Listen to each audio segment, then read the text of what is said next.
Welcome to Market Watch for a mid-year roundup of global market performance and a look at what that tells us about the rest of the year ahead. With me, I have PIFund's CEO and founder, Mike Taylor. Hi, Mike. Hi, Liam.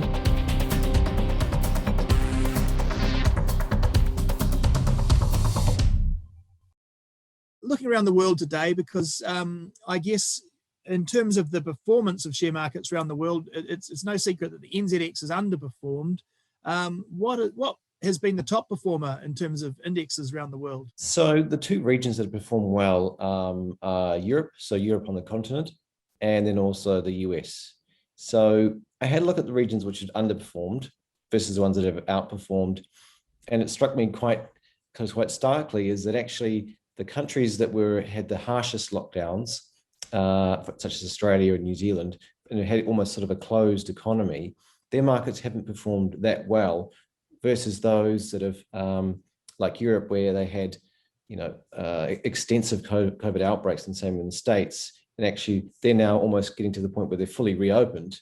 Those markets have performed well. So perhaps it's coincidence, I'm not sure, but certainly there is quite a difference between those who are closed off their economies versus those that are open. It's quite a different recovery profile, isn't it? Because the harder lockdowns maybe were quite successful in terms of letting us get back to a sort of normal economy sooner. But as we move through the sort of the end of the recovery, getting back to a fully normal vaccinated world, it seems to be, as you say, the likes of the US and UK that are moving ahead. Is it the case that investors tend to be looking ahead and probably those horizons are sort of driving the market performance there? Well, quite possibly it was that those countries had a significant amount of fiscal stimulus pumped in, probably more on a percentage of GDP than what we had in Australia and New Zealand. So that's a big reason. If you look at the US, there's people that are still getting stimulus checks at the moment. Now that runs off in about September this year. So it will be interesting to see how the labour market performs after that. So some people who've been in a situation where they're getting paid more to stay at home than they are to go and seek a job, will be interesting to see the data in terms of the unemployment rate. When you look at, say, like the US, Wall Street is still hitting record highs. It's a very different story to what we've seen in New Zealand. Is it sustainable, do you think? Markets just don't keep going up forever in a straight line. So a correction is certainly due at some point.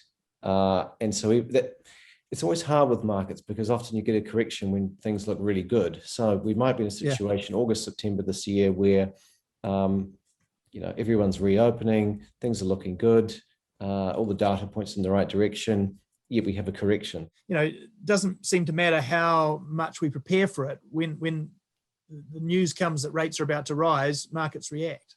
Yeah, that doesn't mean that the bull market's over. It just means that it's probably a period for pause where markets might move in a sideways range for 6 to 12 months. One theory is possibly that New Zealand is a bit ahead of the curve there because we spiked up through January to a record high and have dropped off, pretty much tracked sideways since then. What's your thinking on the New Zealand market? Well, the New Zealand market is a yield-dominated market. And so if interest rates are rising, that would be a reason for our market to sell off. But there are a couple of specific factors which actually led to the NZX underperforming this year. And that is there was a flood of ETF money into the electricity retailers at the start of the year, and that money's flowed back out. And secondly, some of our largest companies, such as A2, have fallen significantly this year, and that's obviously impacted the index. Does that give you some confidence that it could sort of recover in the second half? Well, the NZX is still one of the most expensive markets in the world. So if we were to recover, it would possibly only be because we've seen those valuations continue to creep higher globally. Okay, so the big variable, well, obviously is still COVID and the pandemic. As you alluded to earlier, some normalcy returning to places like the US and the UK, but there is some concern there with the Delta variant. What are you seeing there, and is that likely to derail markets? Well, the data coming out at the moment, and the best place to look is the UK, which has seen a rise in cases as a result of the Delta variant. The interesting phenomenon there is that those that are getting infected are the younger portion of the population, so effectively people who haven't been vaccinated. So that's the sort of 12-year-olds to 24-year-olds. However, hospitalizations have not materially increased, and deaths as well have not materially increased to the same extent that they did in 2020. So what that effectively means is that the vaccine does work.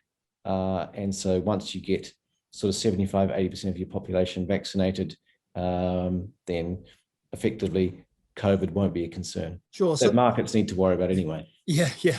For markets, that is good news. It will keep the focus on, I guess, what a return to normal does to our economies. And so just finally, are there specific sectors that you would look at as we see this kind of capacity pressure build and return to normal life over the next several months? Are there sectors that sort of stand out as the ones that are likely to dominate? Well, the interesting thing, I guess, is if rates continue to rise, that will put pressure on tech stocks with longer dated earnings. So we should have some sort of a watch over those types of names.